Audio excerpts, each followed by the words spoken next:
If your PayPal transaction using a vanilla gift card is being declined, there are several possible reasons for this issue.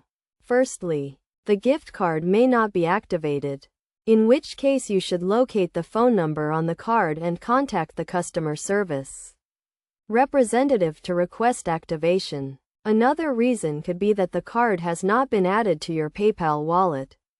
To resolve this, you can visit the PayPal website, sign in to your account, navigate to the wallet section, and link the card by entering its details and selecting the Link Card option.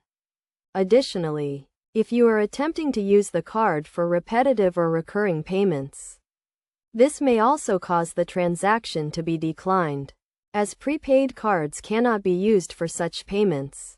Furthermore, if you are trying to make a payment to a merchant outside of the USA, this could also result in the transaction being declined, as vanilla gift cards are intended for use with merchants within the USA. By checking these potential issues, you should be able to identify and resolve the problem with your vanilla gift card being declined. On PayPal,